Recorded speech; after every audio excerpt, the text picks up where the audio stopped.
Assalamualaikum warahmatullahi wabarakatuh. Jumpa lagi dengan aku Tika di sini di cerita kita di kamar Tika. Apa kabar semuanya? Semoga semua dalam keadaan sehat walafiat dan dalam lindungan Allah Subhanahu wa taala ya. Alhamdulillah aku juga sehat-sehat aja. Dan terima kasih sudah klik video ini. Bagi yang belum subscribe, tolong dong di subscribe, like, komen sebanyak mungkin, share sebanyak mungkin. Dan bagi teman-teman yang punya cerita pengalaman nyata, cerita horor yang serem, boleh dikirim ke IG aku ataupun email aku. Makasih. Tonton sampai habis ya.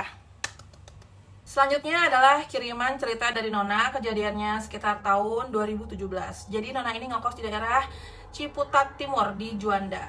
Lokasinya bersebelahan dengan sebuah komplek dan tempat kosnya ini tuh agak masuk ke gang, tapi gangnya lumayan luas dan semakin ke dalam semakin melebar. Sebelumnya Nona ini tinggal satu rumah bersama orang tuanya di Bogor, namun karena pekerjaan di daerah itu ya Nona harus ngekos, dan akhirnya Nona pun mendapatkan info tentang kos-kosan rekomen dari teman kerjanya yang juga ngekos di situ yang bernama Sally. Namun Sally ini juga belum begitu lama ngekos, baru kurang lebih 6 bulanan saja. Gambaran kosannya nih Tik, dari luar memang terkesan agak rumah jadul gitu. Dan kosan tersebut memiliki 3 lantai. Lantai pertama dan lantai kedua dijadikan kamar kos-kosan. Satu lantainya kurang lebih ada 6 atau sampai 8 kamar. Lantai 1 memang digunakan untuk semacam ruang tamu. Lalu lantai 3-nya ada dudukan buat santai-santai, serta tempat laundry dan untuk menjemur. Serta ada juga dapur bagi penghuni kosan yang ingin masak. Kalau kamar mandi ada di tiap kamar. Pemilik kosannya bapak-bapak, masih tampak muda, sekitar 45 tahun. Namun katanya beliau adalah anak dari pemilik kos sebelumnya yang asli. Jadi kosan ini warisan dari orang tuanya. Awalnya Nona ini minta izin dulu ke bapak kos untuk tinggal dulu sekamar dengan Sally selama ia nyicil isi-isian kos semacam baju ataupun barang-barang yang belum lengkap di kamarnya. Karena sebagian barang-barang Nona itu masih ada di rumah orang tuanya di Bogor. Namun tiap-tiap kamar itu sudah mendapatkan lemari dan juga kasur di dalamnya. Dan kata Sally itu sudah ada 3 orangan semenjak Sally tinggal di situ. Kamarnya si Nona ini sudah ada yang pindah terus, 3 orang ini sudah keluar terus dari kamarnya. Nggak tahu karena apa, Sally pun juga tidak menanyakan itu kepada bapak kosan. Dan juga Sally pun tidak saling kenal dengan sesama penghuni kosan ataupun pekerjaannya apa, Sally juga tidak tahu. Singkat cerita, seminggu Nona menginap di kamar Sally tidak ada kejadian aneh-aneh. Hanya saja ketika suatu malam, sekitar pukul 1 malam, Nona pernah mendengar suara wanita bersenandung. Lumayan sekitar 1 menitan sampai Nona bangunin Sally. Dan Sally pun terbangun, namun ia tidak mendengar suaranya dan hanya menjawab, palingan anak kosan lain tuh baru pulang kerja. Dan malam terakhir Nona menginap di Sally sekitar pukul 11 malam, Nona juga mendengar suara orang bersenandung tepat di depan kamar Sally. Ketika itu mereka berdua belum tidur. Lo dengar gak suara orang bersenandung? Kata Sally, nggak tuh. Tapi karena Nona penasaran, dia ngecek lah ke depan pintu kamarnya kan, terus dibuka kan, pas itu ada 2 kamar yang masih terbuka pintunya. Nah dia pikir itu mungkin tetangga kamar sebelah kali ya. Soalnya kelihatan dari kamarnya Sally bahwa tetangganya itu lagi kedatangan orang, mungkin lagi ngumpul, ngobrol-ngobrol. Jadi mungkin tadi suara bersenandung itu datang dari tetangga kamarnya. Ya udah, terus Nona masuk lagi ke kamar Sally. Tapi ya lagi-lagi mendengar suara orang bersenandung, suara cewek bersenandung. Terus dia keluar lagi. Nah, pas lagi dia keluar, dia ngelihat ada mbak-mbak lagi senyum ke arah Nona dan jalan perlahan-perlahan menuju ke atas tangga. Nah terus Nona masih positive thinking nih, oh mbak ini ternyata mungkin tetangga kosan juga. Terus ya udah, waktu besok malamnya Nona ini udah resmi nih pindah ke kamarnya. Setelah ia menyicil barang di kamarnya, akhirnya udah Nona pindah, dan bersamaan pula dengan tetangga kamar Nona yang sebelah pas itu juga keluar dari kamar kosan. Terus Nona bertanya, Nona senyum kan ke tetangganya, mbak mbak abis ya kos-kosannya? Enggak sih, tapi aku nggak betah aja. Terus Nona nanya lagi, kenapa mbak? Dijawab sama mbaknya ya, nggak apa-apa, sambil senyum. Lalu dia pergi. Sambil jalan, mbaknya bilang, semoga kamu betah ya di sini. Terus ya udah, Nona jadi bingung kan, wah kok bilang begini. Ya udah, Nona masih positive thinking. Terus malam pertama Nona tidur di kamarnya, tidak terjadi apa-apa. Malam kedua, malam ketiga juga nggak terjadi apa-apa. Tapi ini masuk ke malam keempat, Nona mengalami hal-hal yang mulai menakutkan. Dan malam keempat itu, jadi ketika Nona ini pulang kerja kan, dia ngelewatin nih kamar sebelahnya yang tadinya kosong nih. Terus dia dengar suara orang ngobrol. Tapi yang bikin Nona heran itu kok kamarnya itu dalam keadaan lampu mati. Kan kelihatan tuh kalau dari jendela, dari korden kelihatan tuh dari luar lampu nyala atau matinya. Nah yaudah, Nona masih nggak ambil pusing. Dan hari itu pula bertepatan juga dengan Sally, teman kerjanya ini kan off kerja karena Sally sakit. Lalu Nona berniat untuk ngejenguk Sally, tapi dirasa kok badannya lemes banget, capek banget. Akhirnya Nona batal nih ngejenguk Sally. Terus dia memutuskan untuk mandi aja, habis mandi langsung tidur sampai keesokan paginya tidak ada gangguan apapun. Dan rutinitas dilakukan sama Nona, berangkat kerja, pulang kerja, sampai di kosan jam 8. Lalu ia masuk ke kosan, mandi, ganti baju, dan ia berniat untuk ngejenguk Sally. Nona ke kamarnya Sally kan, dari luar kamar manggil-manggil dia, Sally, buka dong. Tapi nggak dibukain pintu dan tidak ada sautan, tapi lampu kamarnya nyala. Lalu Nona telepon si Sally nggak diangkat. Terus Nona ketuk-ketuk juga, sambil ngomong juga, manggil-manggil, Sel, lu lagi apa sih? Kok nggak dibukain? Sel, lu tidur ya? Gimana kondisi lu? Udah sembuh belum? Lagi-lagi nggak ada jawaban. Terus dipikirnya si Nona, oh mungkin dia lagi tidur nyenyak ya, sampai gue panggil-panggil, ketuk-ketuk pun dia nggak kedengar. Terus masih kekeh nih si Nona, Sel, buka dong, lu udah makan belum? Bukain apa? Baru dijawab nih dari dalam, iya. Terus, Sel, bukain dong. Udah, pergi sana. Sel, bukain apa sih? Iya, jadi si Sally ini hanya ngejawab dengan nada yang halus, lembut, iya gitu. Tapi gimana kondisi lu, nggak apa-apa kan? Beneran nggak apa-apa? Iya, udah, gitu aja. Terus gimana, lu udah makan belum? Udah. Ya udah kalau gitu, lu nggak apa-apa kan gue tinggal? Kalau gitu gue tinggal lah ke kamar gue ya. Iya. Ya udah deh, kalau lu nggak mau bukain pintu nggak apa-apa. Tapi kalau ada apa-apa lu telepon gue ya. Ya udah. Itu juga masih nggak ada jawaban apapun. Dan Nona kembali ke kamarnya. Langsunglah di malam hari, udah Nona tidur pulas sampai tengah malam. Nona terbangun gara-gara dengar suara orang ngobrol dan ketawa dari kamar sebelahnya persis. Pokoknya berisik banget sampai Nona tuh benar-benar keganggu, dan tadinya ia pingin banget negur tetangga sebelahnya, cuman ia mengurungkan niatnya. Udahlah, dia berusaha untuk tidur lagi, menjemin mata, tapi masih banget kedengar suara orang ngobrol. Pokoknya mengganggu sekali. Terus tutup mata sama selimut biar nggak kedengaran. Lama-lama suaranya pun menghilang. Nah, sampai juga udah tidur, kemudian gak lama dengar suara ketukan pintu. Terus ada suaranya juga, Non. Nona terbangun nih, pas lihat jam sekitar jam 2. Non, siapa? Sally. Tapi hanya diem aja, gak ada suara. Non, terus suara orang ketuk-ketuk, siapa sih? Sally. Tapi diem. Kemudian Nona buka pintu, tidak ada orang. Oh, nggak ada orang sama sekali. Di situ benar-benar Nona ketakutan, dan akhirnya di dalam selimut dia benar-benar shock, keringat dingin, pokoknya benar-benar takut sampai ia mendengarkan suara murotal sampai pagi, sampai datanglah subuh. Nona berangkat kerja seperti biasanya, meskipun ia merasa badannya capek banget dan mata tuh kayaknya ngantuk banget, tapi ia harus tetap kerja. Dan sampai di kantor, Nona ngechat si Sally, Sel, gimana? Udah sembuh belum? Terus Sally pun balas, belum. Dibalas lagi sama Nona, kapan masuk kerja? Terus dibalas sama Nona, iya, kalau udah enakan besok gue pulang.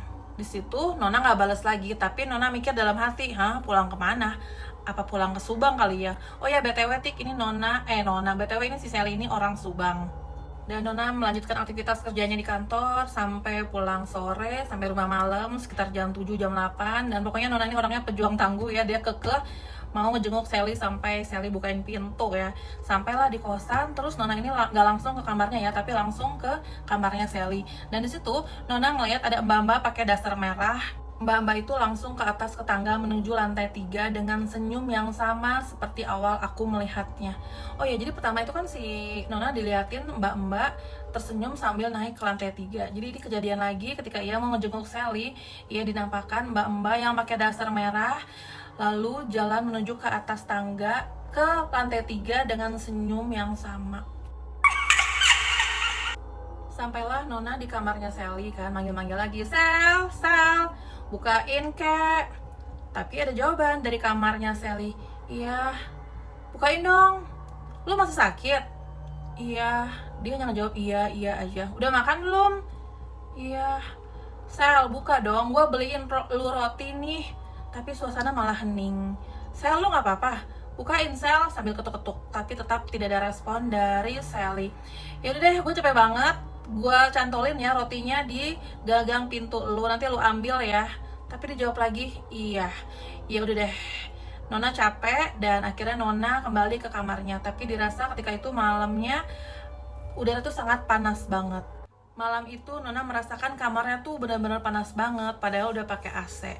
Ya udah, lama-lama Nona juga tertidur. Dan seremnya nih, yang bikin serem ketika udah tidur nih, tengah malam ia dibangunkan karena ada yang meniup-niup wajahnya. Ketika terbangun, betapa kagetnya Nona, ia melihat mbak-mbak yang pernah tersenyum kepadanya itu, yang tadi naik ke atas tangga itu, ada di atas lemari. Serem. Sambil senyum menyeringai. Nona pun terdiam dan terkaku. Sampai lama sekitar 2 menitan, Nona masih menatap mbak-mbak itu yang tersenyum kepada Nona. Senyumnya pun mengerikan, dan kemudian gak lama mbak-mbak itu menghilang dari atas lemarinya. Gak tahu, ketika itu aku terpikir banget untuk lari ke kamar Sally dan bangunin dia, atau ke kamar sebelah. Tapi pas aku keluar, ketuk-ketuk di kamar sebelah, gak ada jawaban. Terus ketuk-ketuk kamar Sally, tapi yang ada orang-orang di sebelah sejajaran kamarku malah yang keluar. Oh, jadi tetangganya sejajaran kamarnya Sally, selang beberapa kamar dari kamar si Sally yang keluar, dan juga tetangganya dari kamar Nona pada keluar. Ada apa mbak? Ada apa mbak? Langsung aku jawab, mbak, itu kak, itu saya ngelihat itu, sambil aku histeris. Kemudian kamar sebelahnya Sally, persis di sebelah kamar Sally, mbak-mbaknya keluar. Dan dia bilang ke tetangga yang lain, ke tetangga kamar yang lain, udah mbak, udah mas, biar ada ini di kamar saya aja. Dek, sini dek, di kamar saya aja. Di situ tetangganya si Sally menenangkan Nona, dan Nona diminta untuk masuk ke kamarnya. Di dalam, Nona minta maaf ke mbak-mbak tersebut karena sudah mengganggu tidurnya, dan ternyata mbak-mbak itu bernama Rika. Di dalam kamar Mbak Rika, Nona ingin menceritakan semuanya kepada Mbak Rika, tapi Mbak Rika langsung bilang, udah nanti aja, besok aja. Gimana kalau malam ini kamu tidur di kamar aku? Esok harinya aku ingat banget, itu hari Sabtu. Aku sampai meminta Mbak Rika untuk nemenin ke kamarku. Lalu ketika aku ngelewatin kamarnya Sally, aku lihat roti yang aku kasih tadi malam masih ada di cantolan pintunya, tapi aku nggak ambil pusing. Kemudian di dalam kamar aku bilang ke Mbak Rika, mbak, aku mau mandi, tapi bisa nggak mbak temenin aku dulu bentar? Kata Mbak Rika, iya nggak apa-apa kok, aku tungguin di sini, sambil senyum. Kemudian aku masuk kamar mandi. Selesai mandi, aku lihat Mbak Rika masih di kamarku. Aku lega. Mbak, makasih ya mbak, udah nemenin saya. Iya, sambil senyum. Abisan mbak, saya masih takut banget mbak kalau ingat wajahnya. Aku sambil ngeringin rambutku dengan handuk. Wajahnya, kata Mbak Rina. Mbak Rika, kok jadi Mbak Rina? Wajahnya? Iya mbak, wajahnya cantik tapi nyeremin banget. Kayak begini. Ya Allah. Jadi kayak begini itu. Nih lanjutnya. Kayak begini. Ketika itu, wajah Mbak Rika berubah menjadi wajah cewek yang aku lihat di atas lemari tadi malam. Aduh, gue jadi merinding nih. Tiba-tiba Mbak Rika masuk ke kamar Nona, terus bilang, Non, maaf ya Non, tadi aku ngambil HP-ku bentar, terus tiba-tiba perutku mules, jadinya aku pup sebentar. Nona terpaku dan ngelihat mbak-mbak tadi yang menyerupai Mbak Rika. Kemudian mbak-mbak itu pun ternyata sudah menghilang di hadapan Nona. Nona berkata ke Mbak Rika, mbak, tolong dong mbak sebentar, tunggu aku ya mbak jangan kemana-mana dulu. Mbak, aku mau izin kerja hari ini, aku nggak akan kerja, aku mau pulang dulu ke Bogor, ke rumah orang tuaku. Mbak, aku packing dulu bentar ya mbak, please mbak jangan kemana-mana. Iya Non, iya aku nggak kemana-mana kok. Tadi kan aku hanya bentar doang ngambil handphone dan aku mules, jadinya aku pup. Iya mbak, iya. Nah, sebelum Nona pulang ke Bogor, dia menceritakan kejadian apapun yang dia alami kepada Mbak Rika. Dan ternyata kata Mbak Rika nih gosipnya, sosok mbak-mbak itu tuh pernah menghuni kamar Nona jauh-jauh lama, beberapa tahun yang lalu sebelum Rika tinggal di situ ya, dia meninggal karena percintaan, karena depresi, makanya dia bunuh diri dengan overdosis obat. Memang Mbak itu tuh hobinya menyanyi, dia adalah penyanyi kafe ya, makanya si Nona tuh sering mendengar ya suara orang bernyanyi ya, dan sosoknya memang cantik tapi menyeramkan ya. Siapa juga yang mau ngelihat hantu meskipun cantik tapi serem ya, gimana ya, sama aja bikin orang trauma gitu kan.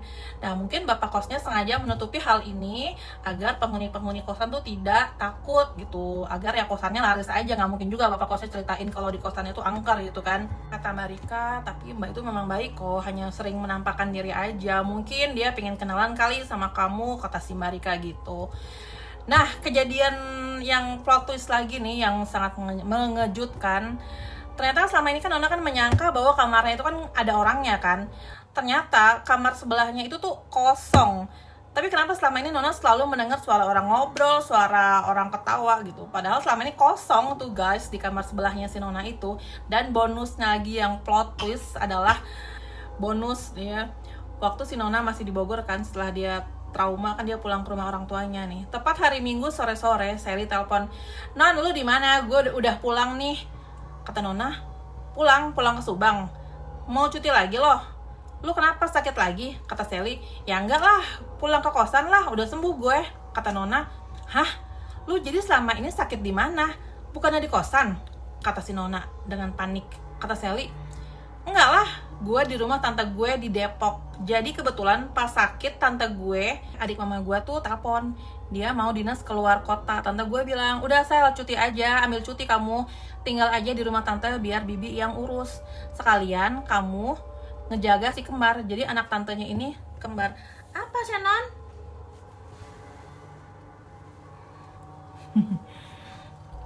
Hey, jadinya gue selama sakit gue di rumah tante ngurusin si kembar, malahan gue tiba-tiba jadi sembuh. Lagian si bibi itu udah tua. Anehnya selama gue di sana tuh gue cepet banget sembuh. Dan si Nona terdiam lama sambil mikir, wah selama ini Nona tiap ke kamar Sally terus ada yang jawab, ada yang nyaut, itu siapa di dalam? Terus selama ini berarti si Nona tuh dikerjain ya. Pantas aja selama ini tiap gue ketuk-ketuk pintu gak pernah dibukain pintu. Ya ampun, serem banget. Jadi selama ini siapa kalau tiap Nona ketuk-ketuk ada yang jawab, meskipun jawabannya itu flat, halus, lambat, lemas, itu suaranya siapa? Jadi selama ini di kamar. Ternyata si Sally-nya itu sedang di rumah tantenya. Lagian Sally sih nggak bilang-bilang kalau pulang ke rumah tantenya gitu loh. Apa gunanya telepon, apa gunanya HP kalau nggak saling informasi ke temennya. Jadi si Nona itu dikerjain deh sama sosok penghuni di kosan itu. Serem banget. Tapi kata si Nona ini, si Sally itu mungkin saking sibuknya ngurus ponakan dari tantenya, anak tantenya malah jadi sembuh, sampai megang handphone pun dia keteteran kayak gitu. Sekian guys cerita kali ini, semoga terhibur dan terima kasih sudah menonton sampai akhir. Dan cerita ini memang tidak ada yang ditambahkan, tidak ada yang dikurangkan, ini murni pengiriman dari Nona melalui email. Semoga Nona di sana sehat selalu ya. Kalau ada cerita yang serem-serem yang real lagi boleh dikirim ke aku. Terima kasih semuanya, bye bye.